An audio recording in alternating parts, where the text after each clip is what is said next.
नमस्कार छात्रों, मैं शशिकांत डेहनकर आज आपके सामने एक नई वीडियो के साथ प्रस्तुत हुआ हूँ। आज हम देखेंगे 10वीं कक्षा हिंदी लोक भारती की पहली इकाई का चौथा पाठ, जिसका नाम है मन। ये एक पूरक पठन है। इसके रचयिता है विकास परिहार जी। इनका हम संक्षिप्त परिचय देखते हैं। जन्म हुआ है 1983 गुना शहर में, जो मध्य प्रदेश में स्थित है। विकास परिहार जी ने 2000 से 2006 तक भारतीय वायुसेना को अपनी सेवाएं दी है। फिर पत्रकारिता के साथ क्षेत्र में उतरने के बाद वो रेडियो के साथ जुड़े रहे। साहित्य में भी विशेष रुचि होने के कारण विकास परिहार जी नाट्य गतिविधियों के साथ भी जुड़े हुए हैं।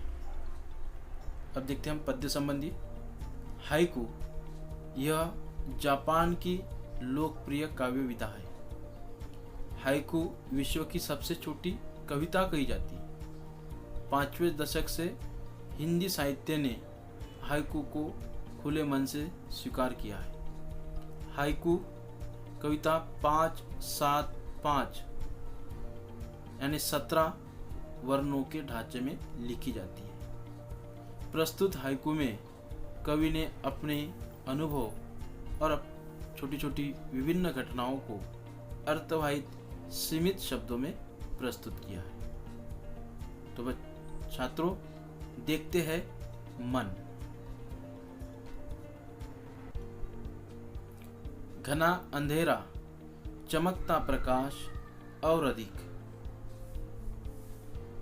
अब इन 3 पंक्तियों में कवि ये कहते हैं कि जब अंधेरा घना होता है तब प्रकाश और अधिक चमकने लगता है। इसका अर्थ है कि जब मनुष्य के समक्ष असंख्य प्रतिकूल परिस्थितियां तैयार होती है और वे परिस्थितियां मनुष्य को अंधकार के रूप में घेर लेती है, तब उन्हीं परिस्थितियों में से एक प्रकाश की किरण बाहर निकलती है। अर्थात जब मनुष्य प्रतिकूल परिस्थितियों का सामना करता है तो उन्हीं प्रतिकूल परिस्थितियों में से एक उम्मीद की किरण बाहर निकलती है, जो उसके भविष्य की नींव रखती है। आगे, करते जाओ पानी की मत सोचो जीवन सारा। अब इन पंक्तियों में कवि ने आपको कर्म की बात कही है कि मनुष्य को अपने सारे जीवन में, अपने संपूर्ण जीवन में कर्म करते रहना चाहिए। कर्म के बारे में नहीं सोचना चाहिए, यानी संपूर्ण जीवन भर सिर्फ कर्म करते रहो। कर्म का फल मिलेगा कि नहीं मिलेगा इसके बारे में मत सोचो। मुझसे हुए कर्म से मुझे सफलता मिलेगी कि असफलता मिलेगी, इसके बारे में भी हमें नहीं सोचना है। तो हमें क्या करना है? तो सिर्फ कर्म करते रहना है, कार्य करते रहना है, और वो भी संपूर्ण जीवन भर। कभी आगे कहते हैं, जीवन नैया मंझधार में डोले संभाले कौन। अब यहाँ पे कवि ने मनुष्य जीवन की तुलना नैया के साथ की है और इस संसार की तुलना समुद्र के साथ की है। तो कवि यहाँ पे कहते कि मनुष्य के जीवन रूपी नैया जब इस संसार रूपी सागर में डगमगाती है तो ऐसे वक्त कोई भी आपकी सहायता के लिए नहीं आता है। तो आपको स्वयं को अपने प्रयासों से अपनी जीवन की नैया को पार लगाना पड़ता है। यानी कवि यहाँ पे क्या समझा रहे कि जब मनुष्य के समक्ष प्रतिकूल परिस्थितियां आती है, कई सारी मुसीबतें आती है, और उन मुसीबतों में जब इंसान या मनुष्य फंस जाता है तो उसे बाहर निकालने के लिए उस समय कोई भी सहायता नहीं करता। तो ऐसे वक्त मनुष्य को अपने स्वयं के प्रयासों से उन मुसीबतों से बाहर निकलना पड़ता है। और यही बात यहाँ पे कवि ने हमें समझाई। कवि आगे कहते हैं, रंग बिरंगे रंग संग लेकर आया फागुन। अब फागुन का जो महीना होता है वो बसंत के विविध रंगों को लेकर मनुष्य के जीवन में आता है, और इनके कारण मनुष्य का जीवन उल्लासित होता है। एक नई उमंग मनुष्य जीवन में तैयार होती है, एक नई उम्मीद तैयार होती है। और इसलिए कवि कहते हैं कि ऐसे वक्त मनुष्य को अपनी चिंताओं को, अपनी परेशानियों को भूलकर इन फागुन के, इन बसंत ऋतु के विविध रंगों का आनंद लेना चाहिए। ये बात यहाँ पे कवि ने स्पष्ट कर दी है, क्योंकि फागुन का ही महीना ऐसा है या बसंत ऋतु ही ऐसा है जो अपने साथ विविध रंगों को लेकर आता है, और इन विविध रंगों को देखकर ही मनुष्य जीवन में प्रफुल्लित हो उठता है, उत्साहित हो उठता है, उल्लासित हो उठता है, और एक नई उमंग उसके मन में तैयार होती है जो उसके आगे के भविष्य की नींव रखती है।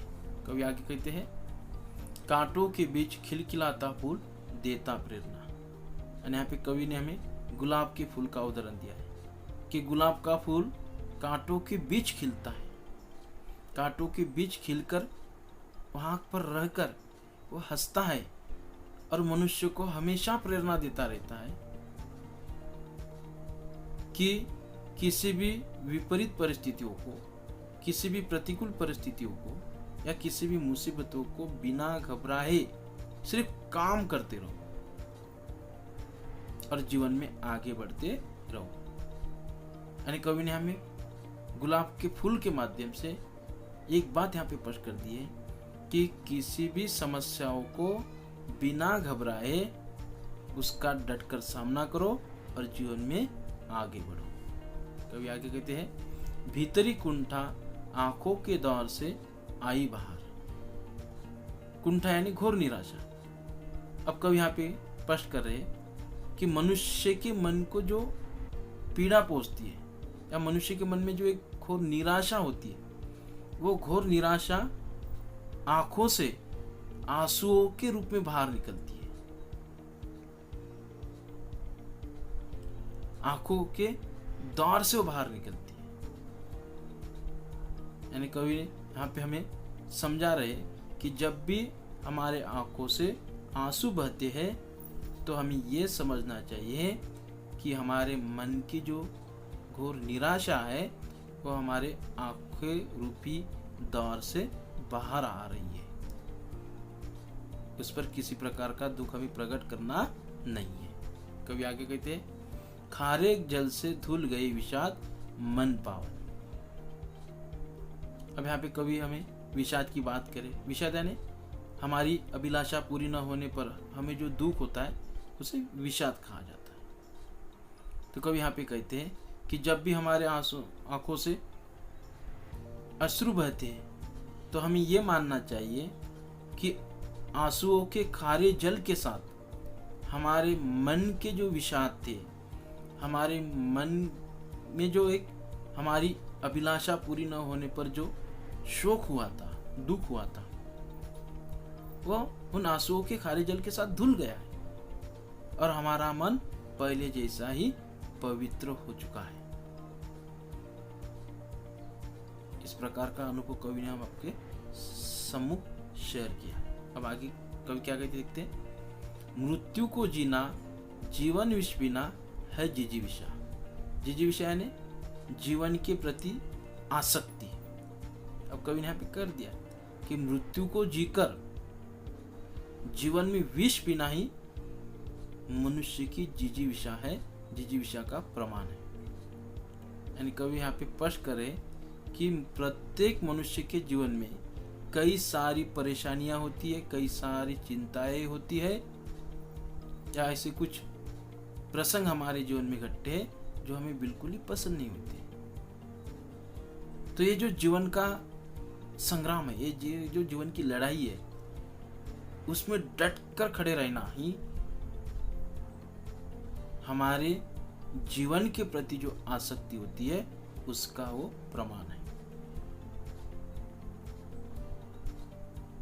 यानी कभी यहाँ पे हम समझा रहे कि जीवन संग्राम में डटकर खड़े रहकर उसका सामना करना ये हमारा जीवन के प्रति प्रेम होने का एक प्रमाण है।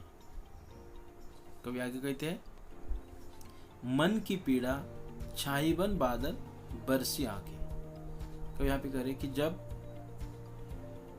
आकाश में बादल बहुत ही घने हो जाते हैं तभी बारिश होती है। इसका अर्थ क्या है कि जब मनुष्य के मन की जो पीड़ा है वो जब गहरी होती है तब वो बादल बनकर हमारे आंखों से बरसने लगती है। यानी मन में जो दुख होता है वो बादल में परिवर्तित होता है और बादल में परिवर्तित होकर हमारे आंखों से आंसुओं के रूप में बरसने लगता है। इसलिए हमारे आंसुओं पर हमें कभी भी दुख प्रकट करना नहीं चाहिए। कभी आगे कहते, चलती साथ पटरिया रेल की फिर भी मोह। देखिए कितना सुंदर अनुभव उन्होंने हमारे सामने रखा है कि रेल की पटरियां कई अनंत काल से एक साथ चल रही है, लेकिन वो हमेशा मौन रहती है, मौन धारण कर लेती है। कभी भी वो एक दूसरों के साथ बातें नहीं करती। यानी कभी यहाँ पे हमें समझा रहा है कि मौन धारण करना भी उचित होता है। नहीं तो बहुत सारे लोग होते हैं जो सिर्फ बड़बड़ करते हैं, जिनके कारण कभी कभी परिस्थितियां उनके लिए प्रतिकूल बन जाती है। इसलिए कभी कहते हैं कि हमें पटरियों की ओर देखकर, रेल की पटरियों को देखकर हमें जीवन में आगे बढ़ना है। सितारे छिपे बादलों की ओट में सुना आकाश। अब देखिए यहाँ पे सितारों के कारण क्या होता है उसका उदाहरण यहाँ पे दिया है। और उन सितारों, ये सितारे मनुष्य के जीवन में भी होते हैं, उसकी बात भी कवि ने यहाँ पे कही है। अब ये सितारे क्या करते हैं, तो आसमानों की शोभा बढ़ाते हैं। यानी ये सितारे आसमान का श्रृंगार होता है, वे उसकी शोभा बढ़ाते हैं। वे जब आसमान में होते हैं तो आसमान का सौंदर्य खुलता है, उसकी सुंदरता खिलती है। और जब ये बादलों की आड़ में आकर छिप जाते हैं तो आसमान की सुंदरता निकल जाती है, उसका सौंदर्य कम हो जाता है, आसमान हमें सुनसान दिखाई देता है। बिल्कुल वही प्रकार मनुष्य के जीवन में जिस व्यक्ति से हम अति स्नेह रखते हैं, अति लगाव रखते हैं, वे व्यक्ति जब तक हमारे आसपास होते हैं तो हमें अपना जीवन सार्थक लगता है, एक अर्थ हमारे जीवन में दिखाई देता है। लेकिन जब हमारा ये सितारा, हमारा ये अति प्रिय व्यक्ति जब हमसे दूर चला जाता है, विमुख होकर हमसे दूर हो जाता है, तब हमें अपना जीवन निरर्थक लगने लगता है। कभी आगे कहते हैं, तुमने दिए जिन गीतों को शोर हुए अमर। अब यहाँ पे कवि ने कवियों का सम्मान किया है। कवियों को सम्मान करते हुए कवि कहते हैं कि कवियों के पास एक अनोखी शक्ति होती है और उस अनोखी शक्ति के कारण वे जिन गीतों को अपना शोर देते हैं वे गीत अमर हो जाते हैं। वे जिन गीतों की रचना करते हैं वे अमर हो जाते हैं। यहाँ तक कि उनके द्वारा इन रचित गीतों के कारण समाज में भी परिवर्तन आता है या समाज में भी परिवर्तन हो सकता है। इतना सामर्थ्य कवियों के उन शब्दों में होता है, उनके स्वर में होता है। अगली पंक्तियां, आखिरी पंक्तियां है, सागर में भी रहकर मछली प्यासी ही रही। कितनी सुंदर पंक्तियां लिखी है यहाँ पे कवि। अब सागर में मछली है लेकिन प्यासी है। अब आपने देखा है कि सागर में अथांग जलराशि होती है, लेकिन इसका जो स्वाद होता है वो कैसा होता है, खारा होता है, खट्टा होता है। और इसके कारण प्राणियों को, मनुष्यों को वो किसी काम का नहीं होता, यानी पीने योग्य नहीं होता। यानी सागर में अथांग जलराशि है लेकिन खारा होने के कारण वो पीने योग्य नहीं है। यानी इसका कोई महत्व नहीं रहा है। उसका बड़प्पन किसी काम का नहीं रहा। ऐसे मनुष्य जीवन में चाहे मनुष्य कितना भी बड़ा हो, धनवान हो, बलवान हो, लेकिन उसकी धनवानता, उसकी बलवानता, उसका बड़प्पन यदि किसी जरूरतमंद व्यक्ति के काम न आए, वो किसी की मदद ना कर सके, वो किसी की सहायता ना कर सके, तो उसका वो बड़प्पन, उसका वो बलवान होना, उसका वो धनवान होना किसी काम का नहीं है। तो मेरे छात्रों, ये वीडियो यदि आपको पसंद आया हो तो आप इसे लाइक कीजिए, शेयर कीजिए और सब्सक्राइब कीजिए। नमस्ते।